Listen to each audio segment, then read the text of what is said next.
Në mbledhjen e radhës të Komisionit të Posaçëm për Reformën Zgjedhore, ku ekspertët e komisionit prezantuan draftin e projektligjit për financimin e partive politike jashtë fushatave zgjedhore, duket se kishte një konsensus mes mazhorancës dhe opozitës. Për hartimin e këtij projektligji janë marrë në konsiderat konkluzionet e arritura gjatë ryezës së përbashkët mes partive politike, Komisionit Qendror të Zgjedhjeve, OSBE-Odirit, organizatave të shoqërisë civile, si dhe material studimor i vendeve të rajonit dhe Bashkimit Evropian. Sipas bashkëkryetarit të Komisionit të Posaçëm për Reformën Zgjedhore, Damian Gjiknuri, drafti i hartuar nuk është përfundimtar, pasi do të konsultohet edhe me aktorë të tjerë, përfshi këtu edhe organizatat e shoqërisë civile. Ekspertët në mënyrë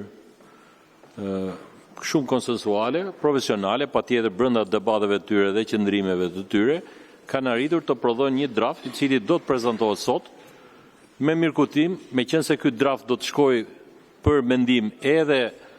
organizatave tjera politike, organizatave jo qeveritare, apo edhe të gjithë palëve të tjera të interesuara, do doja që sot të fokusoheshim tek prezantimi i draftit, racionali nga nisur në përgatitjen e këtij projekti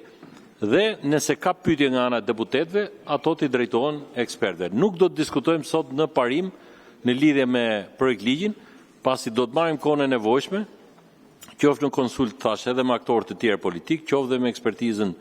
ndërkombëtare dhe do t'i lëmë vend një mbledhje tjetër, mbasi të gjithë deputetët ta kenë studiuar, të kenë marrë informacion, të dëgjojmë dhe opinionet e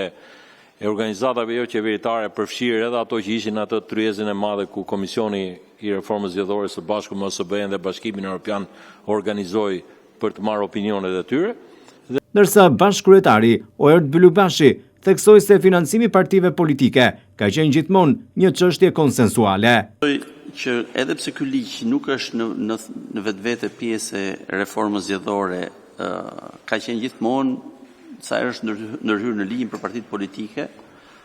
edhe në mënyrë të veçantë për financimin, ka qenë gjithmonë një domen i diskutimit konsensual në Komisionin e Reformës Zgjedhore.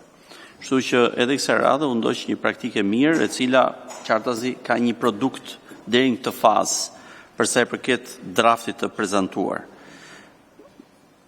Besoj që konsensualitetin në trajtimin e çështjeve që kanë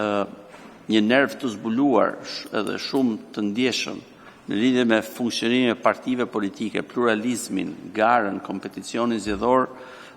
janë të gjitha të ndërthurura dhe konsensualiteti është e bën që këto rregulla të jenë bashkëndara dhe të mos abuzohen më tutje. Përdorimi